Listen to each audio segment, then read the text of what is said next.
നമസ്കാരം. News capsule ആരംഭിക്കുന്നു. നോക്കാം വാർത്തകൾ ചുരുക്കത്തിൽ. വനിതാ ഏകദിന ക്രിക്കറ്റ് ലോകകപ്പ് ആദ്യ മത്സരത്തിൽ ഇന്ത്യയ്ക്ക് ജയം. ശ്രീലങ്കയെ തോൽപ്പിച്ചത് 59 റൺസിന്. മഴ കളി തടസ്സപ്പെടുത്തിയതോടെ 47 ഓവറാക്കി ചുരുക്കിയ മത്സരത്തിൽ ഇന്ത്യ 7 വിക്കറ്റ് നഷ്ടത്തിൽ 269 റൺസ് എടുത്തു. മറുപടി ബാറ്റിംഗിൽ ലങ്കയെ 211 റൺസിന് ഇന്ത്യ പുറത്താക്കി.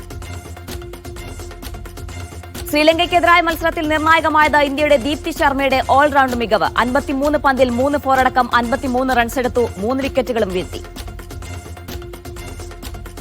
വനിതാ ഏകദിന ലോകകപ്പിൽ നിലവിലെ ചാമ്പ്യന്മാരായ ഓസ്ട്രേലിയ ഇന്നിറങ്ങും. ന്യൂസിലാൻഡാണ് എതിരാളികൾ. 8ാം കിരീടം ലക്ഷ്യമിട്ടാണ് ഓസീസ് ഇറങ്ങുന്നത്. ഇൻഡോറിൽ വൈകിട്ട് 3-നാണ് മത്സരം.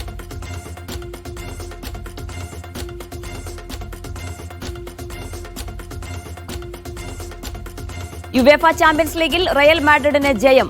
കൈറാറ്റിനെതിരെ എതിരില്ലാത്ത 5 ഗോളിനാണ് റയലിന്റെ ജയം. നിർണായകമായത് കിലിയൻ എംബാപ്പയുടെ ഹാട്രിക് മികവ്.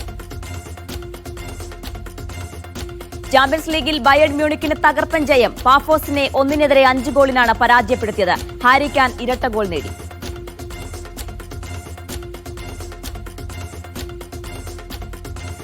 ഗാലറ്റാസറായിക്കെതിരെ ലിവർപൂളിന് അപ്രതീക്ഷിത തോൽവി. എതിരില്ലാത്ത 1 ഗോളിനാണ് ഗാലറ്റാസറായി ലിവർപൂളിനെ പരാജയപ്പെടുത്തിയത്.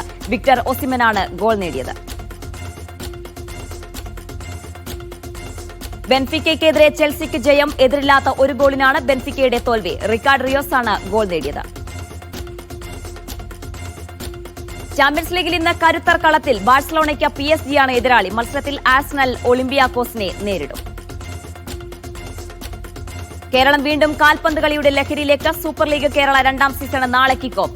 ആദ്യ മത്സരത്തിൽ കാലിക്കറ്റ് FC ഫോഴ്സ കൊച്ചിയെ നേരിടും. കോഴിക്കോട് EMS സ്റ്റേഡിയത്തിൽ രാത്രി 8 മണി മുതലാണ് മത്സരം.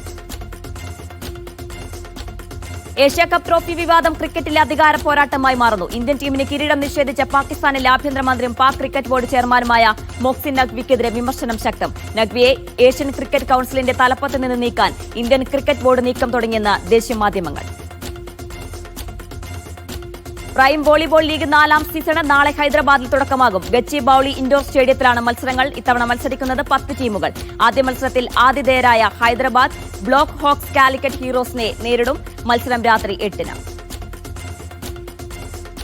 ഇസ്രായേൽ ദേശീയ ഫുട്ബോൾ ടീമിന്റെ ജേഴ്സിയിൽ നിന്ന് ലോഗോ പിൻവലിച്ച സ്പോർട്സ് ബ്രാൻഡായ റീബോക്ക്. നടപടി ഫലസ്തീനിൽ വംശഹത്യ തുടരുന്നതിനിടെ അന്താരാഷ്ട്ര മര്യാദകൾ ലംഘിക്കുന്നതിനാൽ ഇസ്രായേലിനെ ലോക കായിക വേദികളിൽ നിന്ന് വിലക്കണമെന്ന ആവശ്യം ശക്തം. ന്യൂസ് ക്യാപ്സ്യൂൾ പൂർണ്ണമാകുന്നു. 0 അവറിൽ നിഷാദ് റാവത്ത്.